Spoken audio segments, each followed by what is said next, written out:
सतगुरु जय गुरुदेव। सतगुरु जय गुरुदेव। सतगुरु जय गुरुदेव नाम किसका? प्रभु का पवित्र प्यारा पावन नाम। सतगुरु जय गुरुदेव।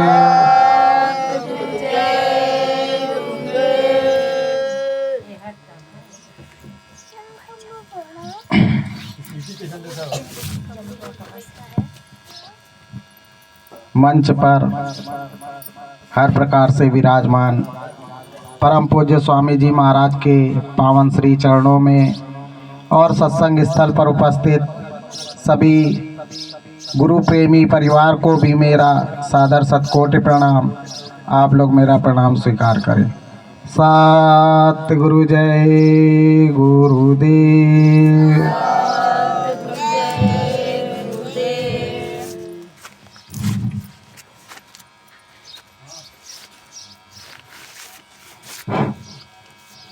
गुरु पैया लागू नाम लखाए दीजो। गुरु पैया लागू नाम लखाए दीजो। गुरु पैया लागू नाम लखाए दीजो।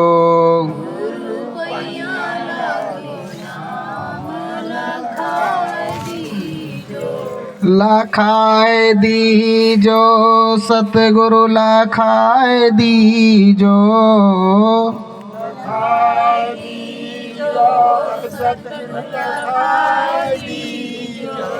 गुरु पैया लागो नाम लखाए दीजो। गुरु पैया लागू नाम लखाए दीजो। जन्म जन्म का सोया मेरा मनवा। जन्म जन्म का सोया मेरा मनवा। जन्म जन्म का सोया मेरा मनवा। जन्म जन्म का सोया मेरा मनवा। सब दन मार जगाए दीजो। दन मार जगाए दीजो। गुरु पैया लागू नाम लखाए दीजो। गुरु पैया लागू नाम लखाए दीजो। घट अंधियार नयन नहीं सूझे। घट अंधियार नयन नहीं सूझे। घट अंधियार नयन नहीं सूझे। घट अंधियार नयन नहीं सूझे। ज्ञान का दीपक जलाए दीजो।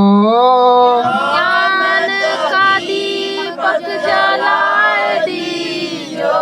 गुरु पैया लागू नाम लखाए दीजो।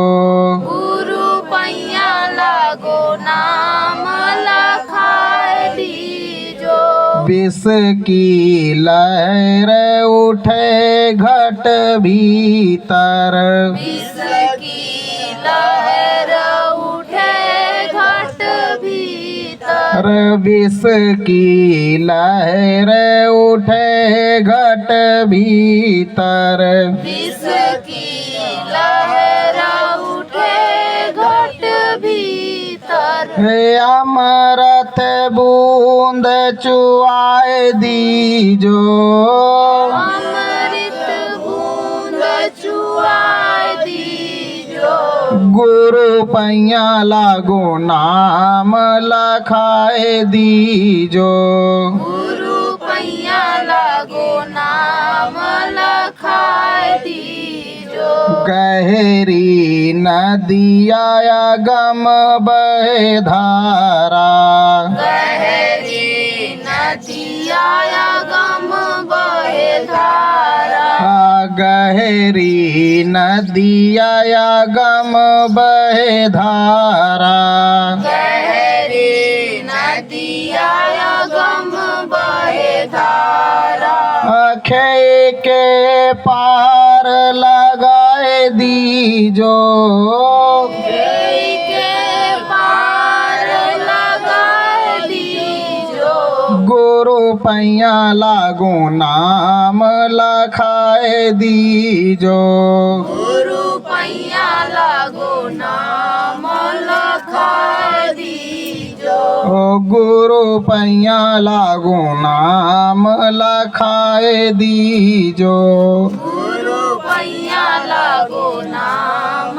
लखा दीजो, सेवक की यह अरज गोसाई, सेवक की अरज गोसाई, सेवक की यह अरज गोसाई, सेवक की अरज गोसाई, अब की खेप निभाए दीजो,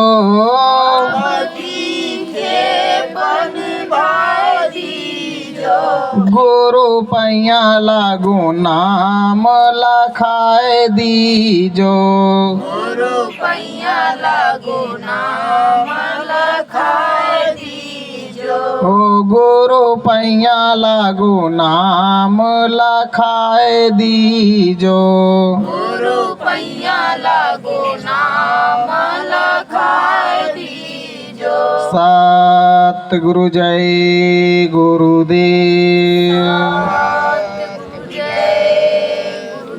सतगुरु जय गुरुदेव। प्रेमी भाई बहनों, ये हम सब आपका परम सौभाग्य है कि ऐसे समय में वक्त के समर्थ सतगुरु ने स्वयं हम सबका हाथ पकड़ा।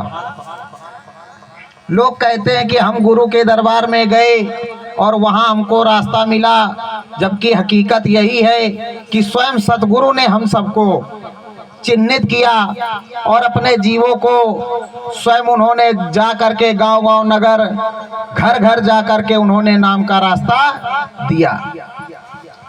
देखो, बराबर आपको एक ही बात समझाई जा रही है, बतलाई जा रही है कि आगे का जो समय है बड़ा ही विनाशकारी है। कुदरत बौखलाई हुई है और गुरु महाराज बराबर एक ही आवाज लगा रहे, एक ही बात को बतला रहे कि मसाला सारा तैयार है। पूरा विश्व बारूद के ढेर पर खड़ा हुआ है। चिंगारी केवल लगने की बात जो गुरु महाराज ने बताई थी, तो वो भी गुरु महाराज ने पीछे से बताया कि चिंगारी भी लग गई और धीरे धीरे सुलग रही है। किस दिन ये विस्फोट होगा किसी को पता नहीं। और हम सब लोग हैं, एक कान से तो सुन लेते हैं मगर दूसरे कान से निकाल देते हैं। कहते जब आएगा समय देखा जाएगा, जब आएगा समय देखा जाएगा। तो उस समय क्या होगा प्रेमी भाई बहनों, जैसे अभी बैठे रहे वैसे उस समय भी बैठे रहेंगे।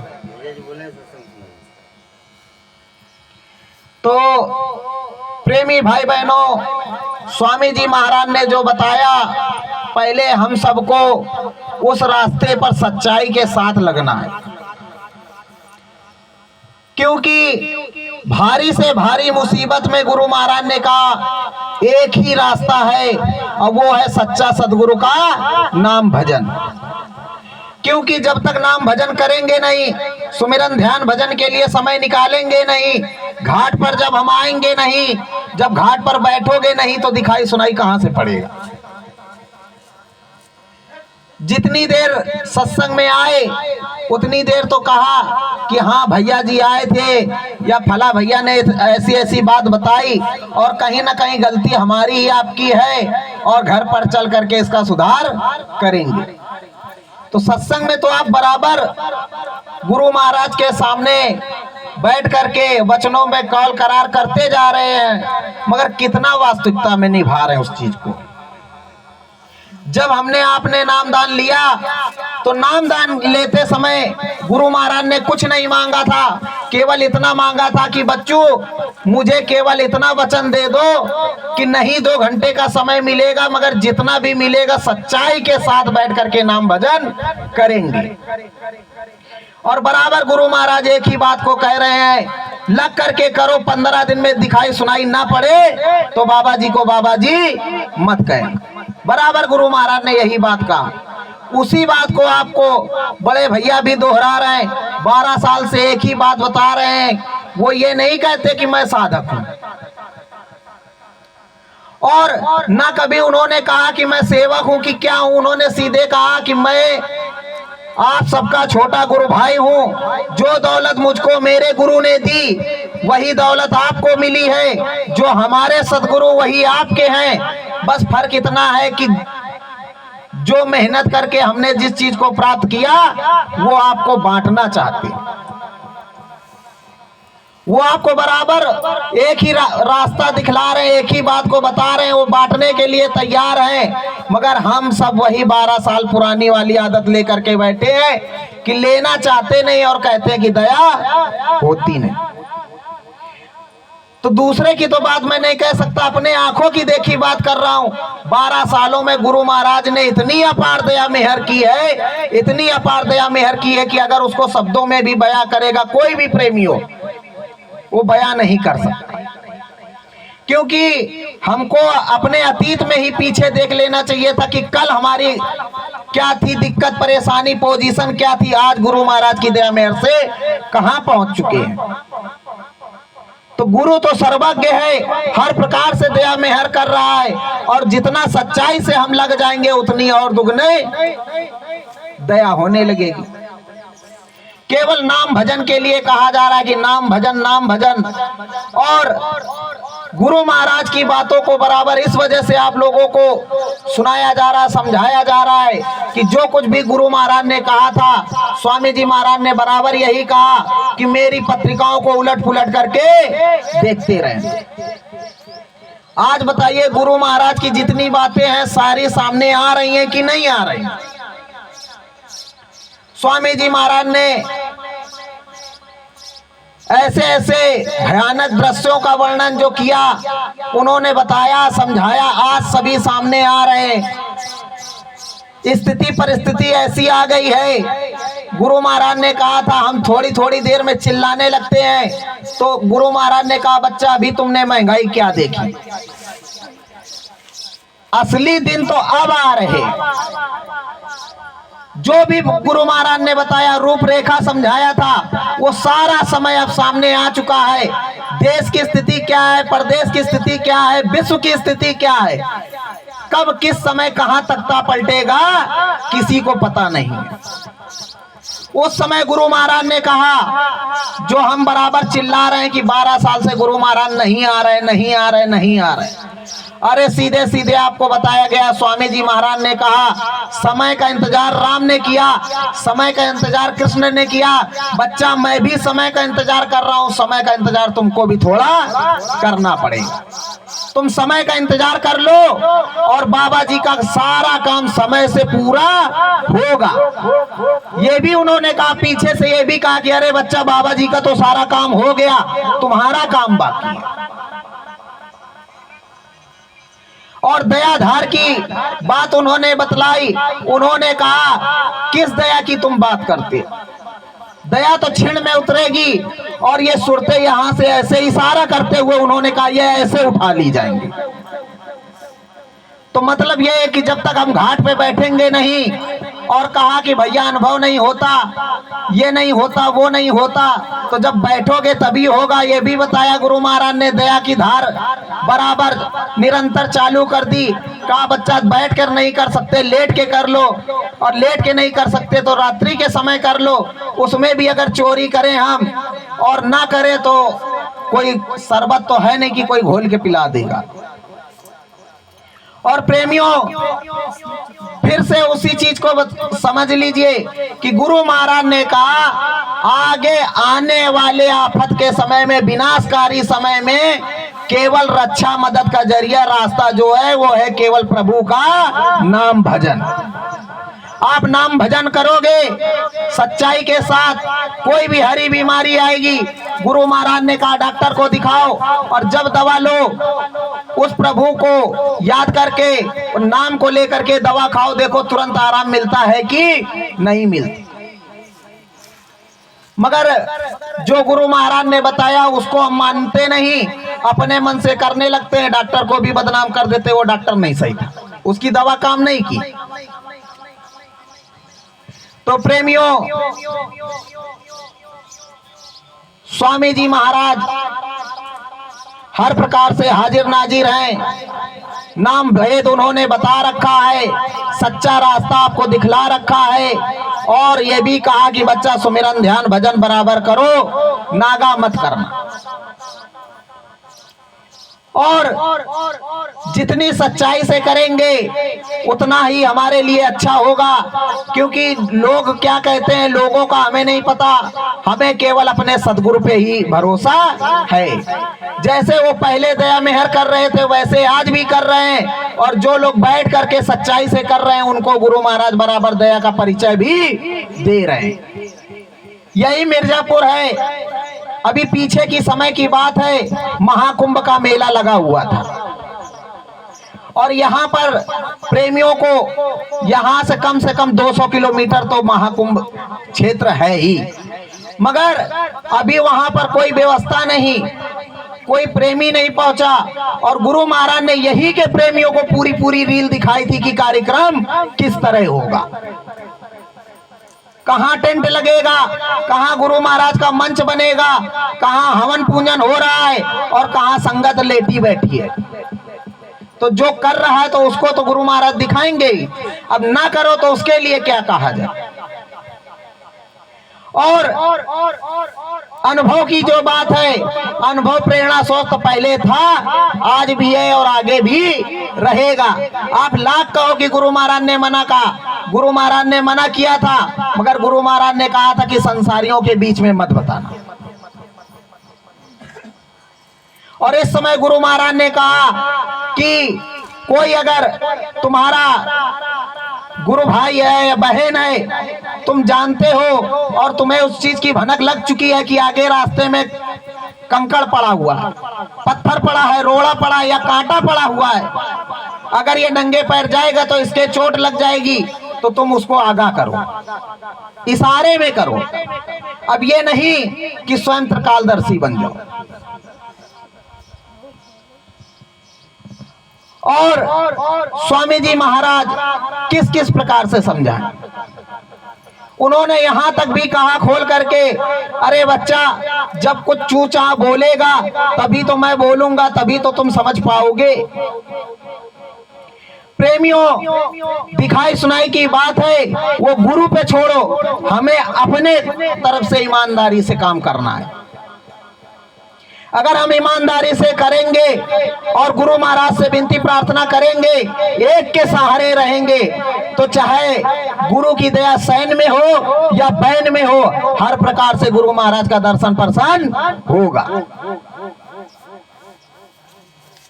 अब कहोगे ऐसे कैसे, प्रार्थना बराबर गाते हो और लोगों के बीच में चर्चा भी करते हो कि गुरु से प्रेम कर पहले, बहुर घट शब्द को सुनना, तो क्या केवल प्रार्थना को गाने से ही काम होगा?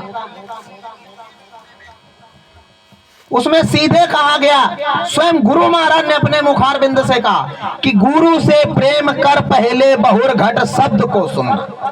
कि शब्द सुनने की तो बात बहुत दूर है, पहले गुरु चरणों से प्रेम हो, गुरु पे आस्था जगे, विश्वास जगे, लगन जग जाए और ये तन मन से सब कुछ निछावर हो जाओ। ये जानो कि पूर्ण परमात्मा हमारे सदगुरु के अलावा हमारा कोई नहीं है। और सच्चाई यही है कि इस ठग की दुनिया में, इस नाटकशाला में केवल सिवाय सतगुरु के अलावा कोई किसी का नहीं है।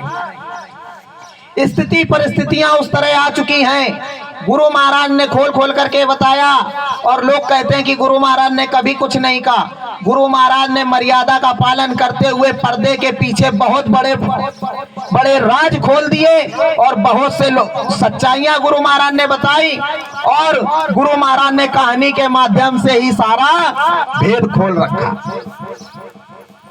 जिसने लग करके गुरु चरणों से प्रीत करके उन वचनों की माला बना करके पहन लिया, उसको कोई डिगा नहीं सका। और जो केवल मेला घूमने के चक्कर में थे, अगल बगल देखने के चक्कर में थे, आज वही पड़े हुए हैं कि गुरु महाराज हैं कि नहीं, आएंगे कि नहीं आएंगे। गुरु महाराज के सामने रोटी खाते थे, आज गुरु महाराज के जगह जो लोग हैं तो हमको हलवा पूड़ी मिलती। वो इसी वजह से क्योंकि हमने गुरु के चरणों को नहीं देखा, गुरु के अगल बगल देखते रहे।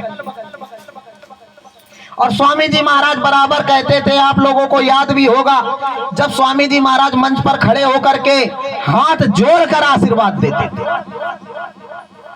जब गुरु महाराज आशीर्वाद देते थे तो हम लोग सर झुका लेते थे, मगर स्वामी जी महाराज क्या कहते थे बराबर कि बच्चा, प्रणाम तो दृष्टि प्रणाम होता है, तुम सामने देखो और इस रूप को अच्छे से पहचान लो, इस रूप को अपने इस नैनों में इस प्रकार संभालो कि इस रूप के अलावा कोई दूसरा रूप तुमको दिखाई ना पड़े। तो क्या ये चीज गुरु महाराज ने नहीं बताई? बराबर उन्होंने कहा, कहीं भी कार्यक्रम हुआ हो, कहीं भी सत्संग रहा हो, हमेशा हर जगह गुरु महाराज यही कहते थे कि बच्चा इस बाबा के चेहरे को पहचान लो। ये नहीं कहा था कि यहाँ वाले को पहचान लो कि वहां वाले को पहचान लो कि कोई टैग लगा लो। गुरु महाराज ने सीधे कहा था कि इस चेहरे को पहचान लो, और जब भारी से भारी मुसीबत में इस बाबा को याद करोगे तो ये तुम्हारी वही मदद करेगा। आज भी दिक्कत परेशानी हो जाती है, जब लोग सहारा छोड़ देते हैं तो मदद कौन करता है?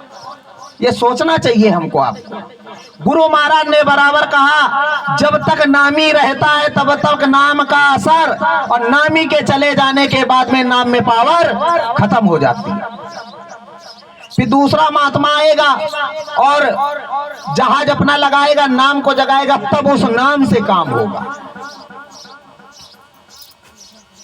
और हम यही विचार नहीं कर पाए कि अभी हमारा नामी गया नहीं, हमारा जहाज छूटा नहीं, नाम काम कर रहा है, तो नामी कहाँ है? नामी किधर है?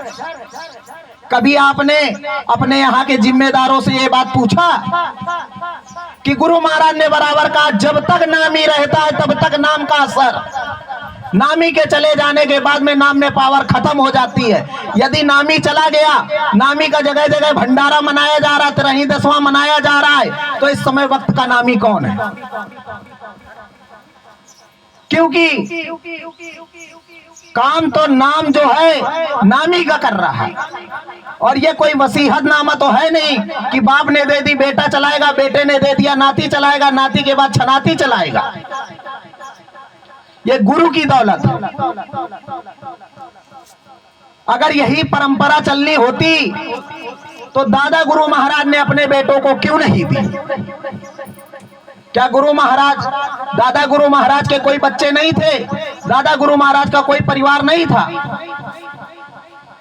और इस समय एक भ्रांति की कहानी और चल रही है, उसको भी आप लोग समझ लेना, बहुत अच्छे से बरगलाया जा रहा है, क्योंकि हमने उस चीज को इतिहास में कहीं भी नहीं सुना और लोग आज भ्रम में फिर फैला रहे हैं।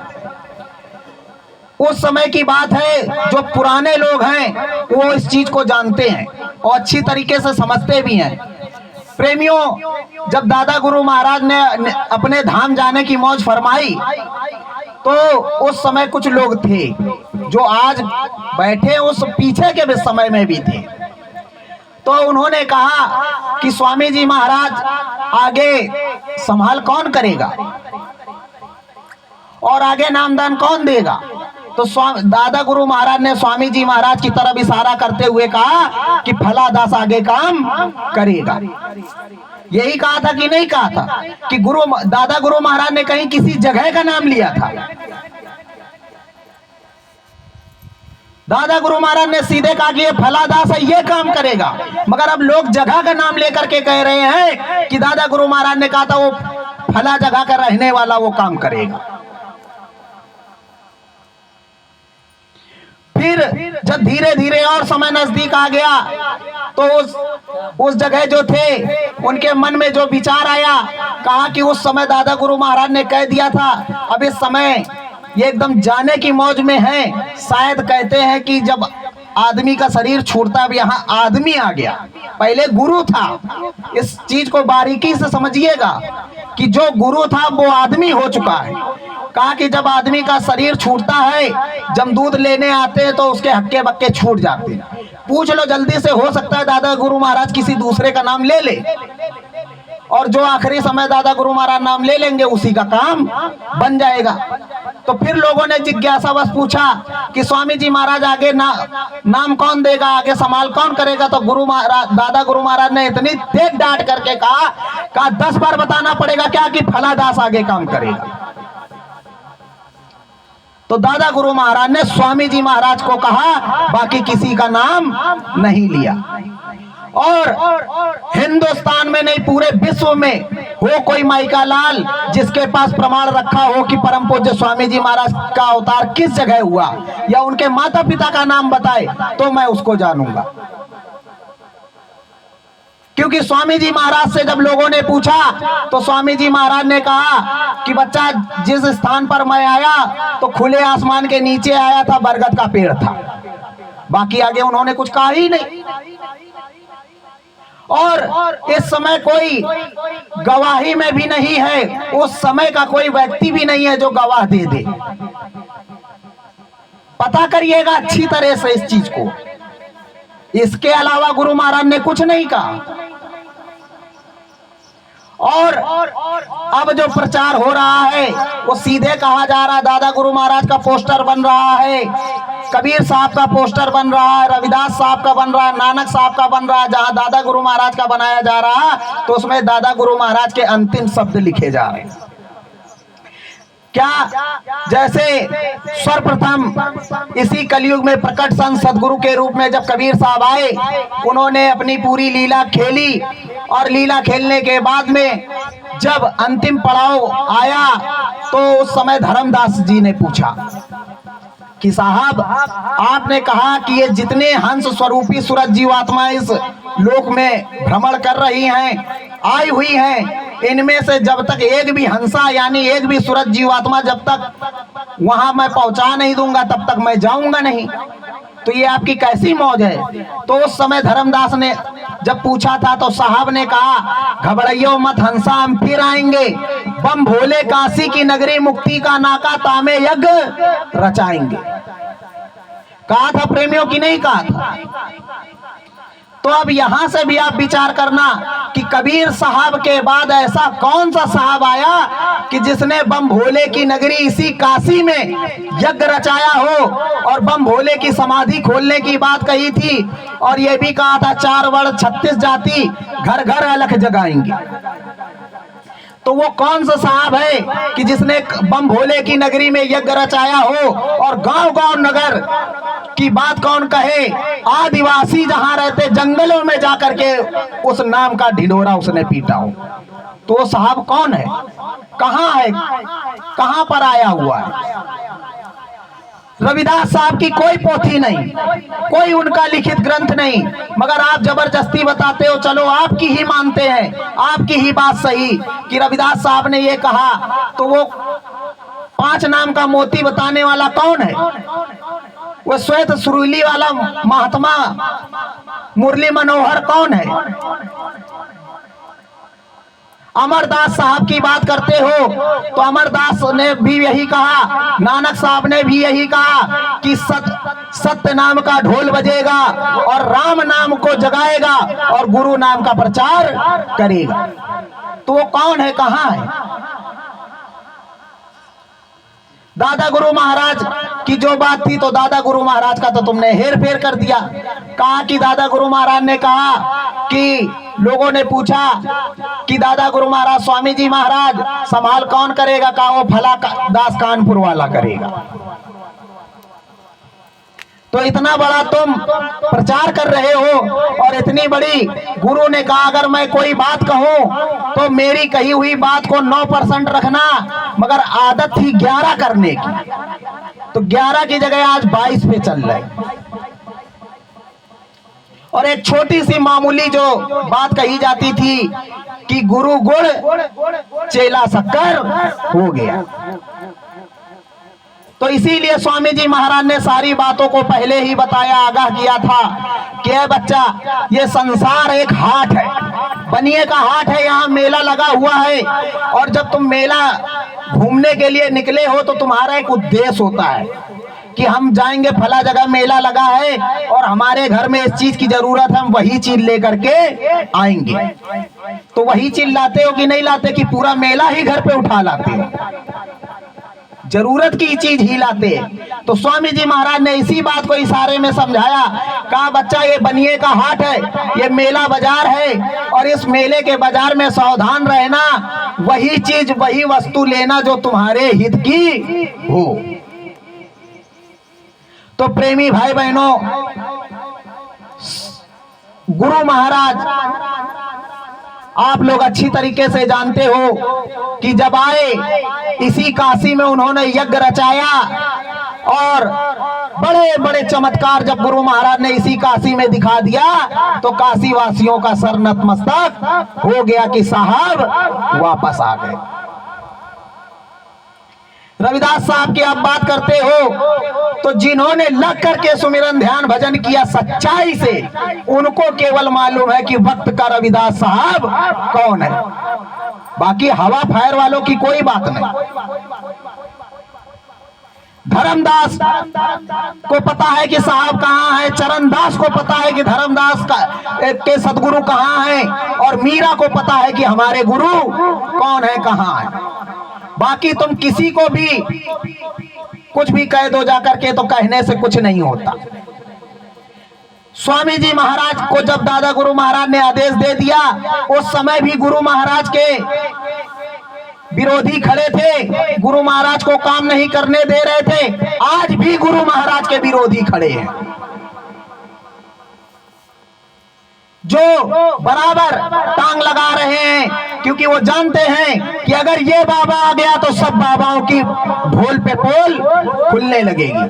और ये अटल सत्य है। गुरु महाराज ने सीधे सीधे कहा समय का इंतजार करो, बाकी कुछ नहीं। गुरु महाराज ने कहा समय का इंतजार करो, क्योंकि गुरु महाराज ने कहा कि मेरा काम कोई भी माई का लाल कर नहीं सकता, और मुझे मेरा काम करने से कोई रोक नहीं सकता। तो स्वामी जी महाराज को तो जब आना है तो वो तो आएंगे, उनको कहाँ आना है, कहाँ जाना है। अरे जब बात आती है, आप अपने की बात करते हो तो द्वापर त्रेता का इतिहास उठा उठा करके देते हो, और जहां गुरु के सामर्थ्यता की बात आती है तो सीधे कहते हो कि अरे राम को किसने देखा, कृष्ण को किसने देखा, कबीर को किसने देखा, हमने नहीं देखा, कोई बात नहीं। मगर जो हमारे महात्माओं ने लिखा, हमारे संतों ने लिखा, हमारे सदगुरु ने बताया, वो मिथ्या वाक्य कभी नहीं हो सकते। क्योंकि हमने अपने सदगुरु के मुखारबिंद से और इन्हीं कानों से सुना है कि हमारे सदगुरु ने स्वयं कहा कि मैं कबीर बन करके आया, दादू बन करके आया, दरिया बन करके आया, भीखा बन करके पलटू, नानक, राधा स्वामी और बच्चू आज तुम्हारे सामने बैठा हूं। और जब तक मेरा काम पूरा नहीं हो जाएगा, मैं इस धरा मंडल से जाने वाला नहीं हूं। इतना बड़ा उन्होंने प्रमाण दिया। दूसरा प्रमाण उन्होंने ये दिया कि जब तक नामी रहता है तब तक नाम का असर। फिर गुरु महाराज ने कहा कि सतयुग लाए बगैर मैं जाने वाला नहीं, जरूरत पड़ी तो 400 वर्षों तक रह करके दिखा दूंगा बच्चों। फिर आगे उन्होंने कहा कि ऐ बच्चे बच्चियों, जब सतयुग लगेगा तो सतयुग लगने पर उन्होंने संदेशा घर घर पर लिखवाया, कहा लिख दो जय गुरुदेव नाम परमात्मा का सतयुग आएगा। यही तो लिखा जाता था। फिर उसके बाद गुरु महाराज ने कहा सतयुग आने पर 1 बीघा खेत में 100 मन अनाज पैदा होगा और गेहूं की जो बाल है अभी तो फिलहाल इतनी ही बड़ी आ रही। सतयुग के शुभारंभ में, और जब गुरु महाराज ने कहा सतयुग पूर्णतः लागू हो जाएगा तो गुरु महाराज ने कहा 1 हाथ की गेहूं की बाल नाप करके दिखाऊंगा। तो क्या आपके खेत में वो बाली होने लगी? गुरु महाराज ने कहा सतयुग आने पर आप सबको आगे किया था। गुरु महाराज ने कहा जहां ये देवियां रहेंगी धर्म का ध्वजा लहराता रहेगा। और यह भी गुरु महाराज ने कहा था कि जिस दिन देवियों को पीछे कर दिया जाएगा उसी समय परिवर्तन एकदम विकराल रूप धारण कर लेगा, विनाश की स्थिति दिखाई पड़ेगी। उसके आगे स्वामी जी महाराज बताते चल रहे हैं, तरह तरह की बातों को आपको समझाते रहे, सुनाते रहे, बताते रहे। और अब जब बात आ गई सदगुरु के सामर्थ्यता की तो तुम प्रश्न चिन्ह लगाने लगे। कल को यही अनामी महाप्रभु थे, यही वक्त के सदगुरु थे, यही वक्त के दाता दयाल थे, यही तुम्हारे पीरो मुर्शिद थे, यही तुम्हारे अनामी महाप्रभु थे। और आज अनामी महाप्रभु कहां चले गए? कोई भी आकर के बैठ जाता है उसी को अनामी महाप्रभु बताने लगते हो। यही गुरु चरणों से प्रेम हुआ। और खुद का जो प्रेम है वो भरपूर हो नहीं पाया, दोष गुरु में निकालने लगे कि गुरु महाराज होते तो अब तक आ न जाते। गुरु महाराज को कौन सा डर? अनामी महाप्रभु थे तो उनको किस बात की दिक्कत, उनको कौन सा डर है? अरे प्रेमी भाई बहनों, अगर सतगुरु की लीला की बात की कौन कहे, अगर राम की लीला इतनी जल्दी से अगर समझ में आ गई होती सबको तो राम को वनवास जाने की जरूरत ही ना पड़ती। वो त्रिलोकपति थे, चाहते तो उसी अयोध्या से बैठ करके सारा काम कर देते। मगर क्या जो इतिहास उन्होंने अपने भक्तों का लिखवाया, आज हनुमान को कोई जानता, विभीषण को कोई पहचानता, सुग्रीव को कोई जानता? वो भक्तों का नाम कराने के लिए भगवान लीला करता। अरे कबीर साहब का तो धर्मदास का नाम हो गया, रविदास साहब का तो मीराबाई का हो गया, चरणदास का तो सहजोबाई के साथ हो गया, गोस्वामी जी का 13 शिष्यों के साथ हो गया, कर्मा धर्मा नैनू श्यामा जितने मानगिरी सन्यासी वगैरह थे सबका नाम हो गया। मगर बाबा जय गुरुदेव का कौन हुआ? जो ये बात कहते हो कि गुरु महाराज ने कहा कि 1 भी नहीं मिला, तो पूरी बात को कहा करो, पूरी बात कहा करो कि गुरु महाराज ने कहा 1 भी पूरा नहीं मिला। ये नहीं कहा था कि 1 भी नहीं मिला। गुरु महाराज ने कहा 1 भी पूरा नहीं मिला। और सन 2011 का 13 दिसंबर सन 2011 का भंडारे का सत्संग उठा करके सुनो। स्वामी जी महाराज कह रहे हैं, ऐ बच्चे बच्चियों, ये सामने गुरु महाराज ने इशारा किया इस तरह का, इनमें से पता नहीं कितने आते जाते हैं। 2 बार उस बात को दोहराया, कहा बच्चे बच्चियों इसमें से कितने आते जाते हैं। तो क्या गुरु झूठ बोल गए? उन्होंने कहा इसमें से कितने आते जाते हैं। तब गुरु महाराज ने कहा था मगर अभी 1 भी पूरा नहीं मिला। ये तो नहीं कहा था कि 1 भी नहीं मिला। तो गुरु की बातों को पीछे छोड़ करके अपनी बात को आप आगे लाते हो। जहां आपके हित की बात होती है उस तरह जनता के बीच में परोस देते हो और भोली जनता आंख मूंद कर उस बात पे विश्वास कर लेती है। ऐ प्रेमी भाई बहनों, इसी बात से केवल सावधान रहो, क्योंकि सतगुरु का जो काम था आपको अंधविश्वास से जगाना, संतों का काम था आपको सच्चाई के सन्मार्ग पर ला करके खड़ा करना। मगर जरा से गुरु आपके आंखों से ओझल हुए नहीं कि फिर से पुरानी वही पद्धति शुरू हो गई, वही फिर से कहानी शुरू हो गई। गुरु महाराज ने कहा चेतन सत्ता का मालिक हूं, तुम्हें चेताने आया हूं, चेतन से चेतन को जानो बच्चा, जड़ में क्या रखा है। फिर भी लोग समझने को तैयार नहीं हुए। तो आप ही लोग बताना कितने लोगों को यह बात याद है। गुरु महाराज ने कहा कि है बच्चे बच्चियों, वो जागृत देवता जो बैठा हुआ है वो आज भरपूर मौज में है और दया लुटाने के लिए बैठा है, और माथा झुकाओ और झोली भर लो। जैसा ही इतना गुरु महाराज ने कहा, नहीं लगी दरबार में भीड़। अब गुरु महाराज मंच पे भी बैठे ही हैं। फिर उस समय गुरु महाराज को कहना पड़ा कि देने वाला तो इधर बैठा है, इस ईंट पत्थर में क्या रखा। ये केवल ईंट पत्थर एक यादगार महात्माओं की निशानी के लिए बनाया जाता है, क्योंकि किसी चीज कि एक महात्मा जो नींव रख देते हैं उससे यादगार जोड़ देते हैं। क्योंकि अगर गुरु महाराज की बात क्या, कोई भी महात्मा हो, सत्पुरुष हो, समदर्शी हो, अगर वो कहेगा कि बच्चा इस जगह प्रणाम करो, और उस जगह ना कोई ईंट हो, ना पत्थर हो, ना पेड़ हो, ना पहाड़ हो, तो क्या आप सर झुकाओगे? कहोगे यहाँ कुछ है नहीं और महात्मा कह रहे हैं कि सर झुकाओ। अब कहोगे कि ये गलत है। तो याद करो उस बात को, जब गुरु महाराज ने कहानी सुनाते हुए कहा था कि एक समय की बात है, प्रेमी भाई बहनों, माता पार्वती भोले बाबा अपने रास्ते से जा रहे थे। तब रास्ते में अचानक भोले बाबा एकाएक रुक गए और उन्होंने रास्ते में जो मैदान पड़ा हुआ था उस पे लौट करके दंडवत किया, साष्टांग प्रणाम किया। अब माता भगवती उस चीज को देख रही, देख देख करके अचंभा कर रही। ना यहाँ कोई देव, ना यहाँ कोई देवालय, ना कोई पेड़, ना कोई पहाड़, ना ईंट, ना पत्थर, ये भोले बाबा प्रणाम कर रहे हैं तो किसको कर रहे हैं? जब माता जी ने पूछा तो भोले बाबा ने उसका पूरा भेद बताया कि हे उमा, किसी समय पहले यहाँ पर पूरे महात्मा ने बैठ करके साधना किया था, सत्संग सुनाया था, इसलिए मैं उस जगह पर लौट करके महात्मा को दंडवत कर रहा हूं। तो वही चीज गुरु महाराज ने बताई कि वो एक यादगार जोड़ते हैं कि अगर वहां पर कोई निशानी नहीं होगी तो आप सर झुकाने को तैयार नहीं होगे।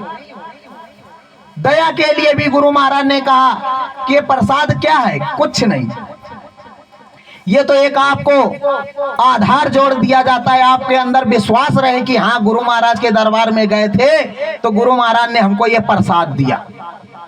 जबकि असली प्रसाद तो जो गुरु ने वचन कह दिए, गुरु ने दृष्टि से आपको दया दे दी और गुरु ने केवल एक बार आपको ऊपर से नीचे देख लिया, सबसे बड़ा प्रसाद वही है।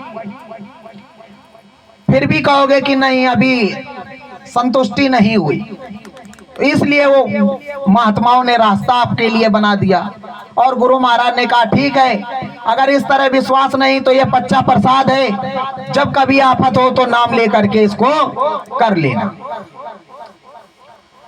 तो वो तो दयालु महाप्रभु दया का भंडार खोले हुए हैं। और प्रेमी भाई बहनों देखो, अभी ज्यादा समय नहीं, गुरु महाराज की लीला को, मौज को पूरा होने में 13 वर्ष पूरा होने वाला है। और आप लोग सावधान रहना, यदि सच्चाई के साथ, लगन के साथ सुमिरन ध्यान भजन करना चाहते हो और आप ये मन में दृढ़ विश्वास करना चाहते हो कि हमें भी लग करके सुमिरन ध्यान भजन करेंगे और हमें भी हमारे गुरु का दर्शन दीदार हो और गुरु के अलावा हमें किसी की जरूरत ना पड़े, तो प्रेमियों भूल करके भी गुरु महाराज का जो लोग 10वां 13 भंडारा मनाते हैं तो भूल करके भी शामिल मत होना। क्योंकि गुरु महाराज ने सीधे सीधे खुले शब्दों में कहा कि जीते जी कहीं बाप का भंडारा होता है। आप अपने मुखारबिंद से कह भी रहे हो कि हमारा गुरु समर्थ है, हमारा गुरु हाजिर नाजिर है, और फिर भी गुरु का भंडारा मनाने में बड़े शानो शौकत से आपका कोई पिता हो और उसकी पूरी संपत्ति हो और जीते जी उसका 13वां एक बार करके देखो, वो तुमको देगा। तो इस इसलिए प्रेमियों इन सब चीजों से सावधान रहो। जब उल्टा सीधा काम करोगे, उल्टी सीधी हरकतों करोगे तो बताओ सुमिरन ध्यान भजन कहां से बनेगा। संसारियों को हीन भावना से देखते हो और जो गुरु को बराबर निष्धाम भेजते हैं, गुरु को उल्टा सीधा बोलते हैं, वो तुम्हारे हितैषी हो गए। अरे प्रेमियों, गुरु में दोष निकालने वाला उस पथ का गामी होता है जिस पथ से उसको कोई निकाल नहीं सकता। एक जन्म की बात कौन कहे, वो असंख्य जन्म भी उस रास्ते में पड़ा रहेगा, तब भी कोई महात्मा भी उसके ऊपर दया दृष्टि नहीं करेगा जो गुरु पे दोष निकालता है। अब गुरु पे दोष निकालना किस तरह हुआ? इसी तरह हुआ कि आपका भली भला तो गुरु महाराज की भरपूर दया, और आपका नुकसान हुआ तो का गुरु महाराज में पावर होती, गुरु महाराज में समर्थता होती तो हमारा ये काम हो गया होता। गुरु महाराज अगर हाजिर नाजिर होते तो अब तक आ जाते, गुरु महाराज अनामी महाप्रभु होते तो कब का प्रकट हो गए होते। सब झूठा है, ये सब गुरु में दोष निकालना ही है। ये सब मामूली बात हो गई। आप अपने दिल से पूछो, उस अंतरात्मा से पूछो, हाथ रख करके अपने अंतरात्मा में पूछो कि जिस समय आप सतगुरु के दरबार में गए थे, उस सतगुरु ने दया मेहर मौज कर करके आपको अपने सामने बुलाया था, तो उस समय गुरु को क्या सोच करके गए थे कि ये मामूली बाबा किसी दिन छोड़ के चला जाएगा? यही सोच करके गए थे क्या हम लोग? उस समय तो यही सोचा था ना कि ये पूर्ण परमात्मा सतगुरु हैं, सर्वेश्वर हैं, मालिक हैं, अनामी महाप्रभु हैं। जब आपके अनामी महाप्रभु थे, सर्वेश्वर थे, तो बताइए कैसे अविश्वास आया? ये गुरु चरणों से प्रेम में कमी होने के कारण ही सब कुछ हुआ। प्रेमियों, गुरु महाराज ने जो कुछ कहा सारा हुआ, और अभी पीछे समय में जो कुछ गुरु महाराज ने कहा था इशारे में, संगम पर भी जो बताया, संगम से वापस लौटने पर उसके बाद भी जो कुछ बताया, और जो कुछ बड़े भैया ने भी इशारे में दोनों कार्यक्रम पर बताया, वो 3 महीने के अंदर की बात कंफर्म हो गई थी, और 3 महीने के अंदर पता नहीं क्या क्या देखने को मिल गया, और अभी आगे आने वाले समय में पता नहीं क्या क्या देखने को मिलेगा। खुला चैलेंज है प्रेमी भाई बहनों। कोरोना में तुमको देख लिया गया, अब फिर से तुम्हारी परीक्षा की बारी आ गई है। स्वयं सदगुरु ने हुंकार भर के कहा है, अब परीक्षा की बारी आ गई है। अब पता चलेगा कि कौन वक्त का सतगुरु है और कौन वक्त का नामी है। क्योंकि गुरु महाराज ने कहा कि जिस समय लड़ाई छिड़ जाएगी और चारों तरफ अफरा तफरी मच जाएगी, तो उस समय वक्त का महात्मा जो होगा सफेद पोशाकधारी, वो आकर के भारत की मदद, रक्षा मदद करेगा। तो अब वो समय नजदीक आ चुका है। और गुरु महाराज ने यहां तक भी कहा कि जब तुम एकदम से हार जाओगे, थक जाओगे, चूर चूर हो जाओगे, जब जान लोगे कि अब हमारी कोई मदद करने वाला नहीं, तब तुम पुकारोगे। समझ लीजिएगा इस बात को।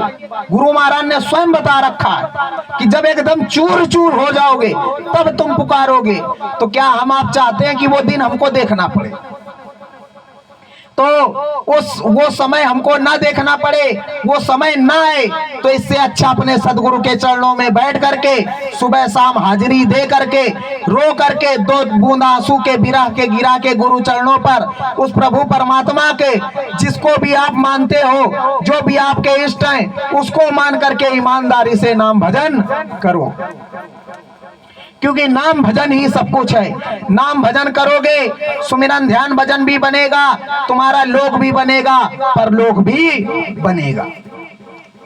उस सुमिरन ध्यान भजन के जरिए ही अपना आप तो काम बना ही लोगे, साथ में आपके घर परिवार का भी काम बन जाएगा। आपका कोई काम बिगड़ रहा होगा, वो भी सदगुरु की दया से बन जाएगा। कोई हानि आ रही होगी जान मान की, गुरु महाराज ने बताया, वो भी आपका किसी न किसी तरह निपटारा हो जाएगा। सब कुछ गुरु महाराज ने बताया, समझाया, चेताया, आगे आने वाले समय को भी आगाह किया। अब बताइए कौन किस विधि आपको बताए समझे। प्रेमियों, सत्संग सुनते सुनते 60 साल के ऊपर हो गया और गुरु महाराज केवल एक चीज बतला रहे हैं बराबर कि अगर लग करके सुमिरन ध्यान भजन कर लो तो ना इधर देखने की जरूरत ना उधर देखने की जरूरत। जहां तुम्हारा सदगुरु केवल उधर ही उधर तुम देखोगे और उसके उपरांत तुम जिधर देखोगे उधर तुम्हारा सतगुरु ही सतगुरु तुमको नजर आएगा। सतगुरु के सिवा तुम्हें दूसरा कोई नहीं दिखाई पड़ेगा। क्यों मीरा से जब लोग कहते थे तो मीरा बराबर कहती थी, मैं ना जानू नैहर ना जानू पीहर। वो सीधे कहती थी कि ना मुझे ससुराल से मतलब, ना मुझे नैहर से मतलब, ना मुझे जंगल से मतलब, ना मुझे महल से मतलब। मैं तो जहां देखती हूँ वहीं मुझको मेरा गिरधर दिखाई पड़ता है, वहीं मेरे सतगुरु दिखाई पड़ते हैं। अरे वो मीरा तो इसी कलयुग में हुई, गोस्वामी जी महाराज भी तो इसी कलयुग में आए कि गोस्वामी जी महाराज कोई त्रेता में थे, वो तो इसी कलयुग में आए 1600 में और उन्होंने श्री रामचरितमानस की रचना की और उस श्री रामचरितमानस में उस प्रभु का पूरा भेद लिख दिया। आप उस श्री रामचरितमानस को घर पे लाते हो, कुछ लोग पढ़ते भी हैं, कुछ लोगों के घर में केवल फैशन पे रखी है और कुछ लोगों के यहाँ रात में शुरू हुई सुबह खत्म। मगर उन्होंने क्या कहा, किस विधि के लिए कहा, क्यों कहा, उसको समझने के लिए कभी तैयार नहीं हुए। अगर उस रामचरितमानस को ही सच्चाई से अगर अमल किए होते तो आज इतनी बुराइयां न हुई होती, इतना समाज न बिगड़ा होता। गुरु महाराज ने खोल करके कहा कि जहां बात आती है आड़े की तो तुम तो कहते हो कि हम राम को मानते हैं, तो गुरु महाराज ने कहा इसमें कोई बुराई नहीं और कोई दो राह नहीं कि तुम राम को नहीं मानते। ये बात सही है कि तुम राम को मानते हो मगर राम की कही हुई एक भी नहीं मानते। अगर राम को मानते तो तुम हिंसावादी ना होते, राम को मानते तो तुम शराबी ना होते, राम को मानते तो तुम मांसाहारी ना होते, राम को मानते तो तुम कबाबी ना होते। क्या रामायण या रामचरितमानस कह रही है कि शराब पियो, कि जीवों की हत्या करो, कि किसी की छीना झपटी करो? उसमें तो सीधा सीधा लिखा हुआ है कि मोहे कपट छल छिद्र न भावा। तो अगर आज इस बात की बात कही जाए तो 90 या 99 की कौन कहे, पूरे 100 में 100% सबके अंदर ये गुण कहीं ना कहीं हमारे भरे हुए। और महात्मा इसी व्यवस्था को सुधारने के लिए आते हैं। महात्मा कोई धर्म या मजहब बनाने नहीं आते। गुरु महाराज ने बताया आगे का जब समय इतना खराब हो जाएगा, स्थिति विडंबना बिगड़ती चली जाएंगी, तो गुरु महाराज ने कहा उस दैन्य घटना के बारे में गुरु महाराज ने इशारा किया कि जिसको शब्दों में बयां करना बड़ा मुश्किल है, क्योंकि इस समय जो घटना हो रही हैं वही घटनाएं हैं। और गुरु महाराज ने कहा जब इस तरह की होने लगेंगी, पर नारी छीना झपटी होने लगेगी, जब त्राहिमाम कर उठोगे, तुम्हारे जो रक्षक है भक्षक बन जाएंगे, देश की मदद करने वाला कोई नहीं होगा और तुम्हारी रक्षा मदद करने वाला कोई नहीं होगा। गुरु महाराज ने कहा तब तुम पुकारोगे। उस समय जब तुम इस बाबा को पुकारोगे तब ये बाबा आकर के तुम्हारी रक्षा मदद करेगा। और गुरु महाराज ने इशारा करते हुए कहा था, कभी ये नहीं कहा कि बच्चा मैं हूं, उन्होंने इशारा करते हुए कहा कि बच्चे बच्चियों, तुम्हारी धर्म पुस्तकों में लिखा हुआ है कि 14वीं सदी के अंत में एक सफेद पोशाकधारी फरिश्ता उतरेगा। और समझ लेना जिस दिन वो कहरे दरिया को पार करता हुआ पूरब से पश्चिम की ओर निकले तो समझ लेना परिवर्तन शुरू। और आप आज चिल्ला रहे हो परिवर्तन कब होगा, कलयुग कब जाएगा, सतयुग कब आएगा। तो सफेद महात्मा, सफेद पोशाकधारी जो महात्मा हैं, उन्होंने कहरे दरिया को कब पार किया, किस सन में पार किया, यह आपने जानने की कोशिश की या आपने अपने जिम्मेदारों से कभी पूछा कि वो सफेद पोशाकधारी महात्मा कहाँ है? क्योंकि 14वीं सदी की बात कही गई उसमें। और कहरे दरिया जो अरबी उर्दू शब्द है, उस कहरे दरिया को हिंदी में कहा जाता है सरयू नदी। और सरयू नदी कहां बहती है? अयोध्या में। उस सफेद पोशाकधारी महात्मा ने अयोध्या में इतना बड़ा यज्ञ किया कि पूरी दुनिया में जय जयकार हो गई। बस्ती से जब गुरु महाराज का चला काफिला अयोध्या को पार करते हुए, तो समझ लो आपको याद होना चाहिए कि परिवर्तन का समय उसी दिन से लागू हो गया था। और गुरु महाराज ने दोनों बातें कही। गुरु महाराज ने कहा परिवर्तन एक बैग भी होगा, और गुरु महाराज ने कहा परिवर्तन धीरे धीरे सत्संग भी होता जाएगा और परिवर्तन भी हो जाएगा। दोनों बातें गुरु महाराज ने कही। गुरु महाराज ने जो आगे कहा है बच्चे बच्चियों भुखमरी आएगी, सूखा पड़ जाएगा, बड़े बड़े युद्ध होंगे। और गुरु महाराज ने कहा ऐसे ऐसे भूकंप आएंगे कि रात को तुम सोओगे नजारा कुछ होगा, सुबह उठोगे तो नजारा कुछ होगा। तो इस समय जो वैज्ञानिकों का शोध चल रहा है, जो वैज्ञानिक प्रणाली जो बता रही है, भारत को छोड़ करके ऐसा कोई देश इस समय स्थिर नहीं है जहां भूकंप के केंद्र ना बने, केवल भारत को छोड़ करके। अभी म्यांमार में आया, भूटान में आया, चीन में आया, अफगानिस्तान में आया, पाकिस्तान के तरफ भी आया, बर्मा देश की में भी आया और श्रीलंका की भी तरफ आया। बताइए भारत के चारों तरफ भूकंप आ रहे कि नहीं आ रहे? मगर भारत में अभी सलामती है। तो ये कौन संभाल किए हुए? अगर वो दीन दयालु महाप्रभु हमसे आपसे एक नजर फेर ले तो बताइए प्रेमियों, यहां पलक झपकते क्या नहीं हो सकता। क्योंकि गुरु महाराज ने स्वयं कहा है, इस भारत भूमि धर्म भूमि पर, यह धरती रामकृष्ण की भूमि है। इस भूमि पर ऐसी ऐसी आध्यात्मिक शक्तियां बैठी हुई हैं कि जब तक उनका इस धरा पे पदार्पण रहेगा, कोई भी भारत का बाल बाका नहीं कर सकता। और गुरु महाराज ने यह भी कहा कि अब की अगर तुम नहीं मानोगे और कोई उल्टी सीधी हरकत करोगे तो वो महात्मा तुमको मैदान में दिखाई पड़ेगा। और तुम्हारे द्वारा अगर कोई भी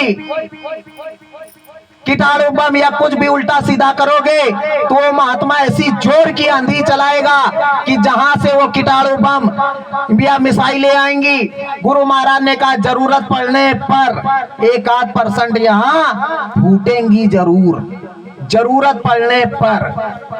और बाकी सारी उस आंधी में, उस तूफान में गुरु महाराज ने कहा ऐसी उल्टी आंधी चलाई जाएगी उस महात्मा की तरफ से। गुरु महाराज ने कहा कि वो जहां से आएंगी वहीं जाकर के सफाया करेंगी जाकर के। और वो जो आध्यात्मिक शक्तियां हैं वो महात्मा के साथ खड़ी होंगी और जरूरत पड़ने पर उन चीजों को अपने हाथों से इस जमीन पर उतार लेंगी। जब ये करिश्मा होगा तो गुरु महाराज ने कहा लोग दांते तले उंगली दबाते हुए नजर आएंगे।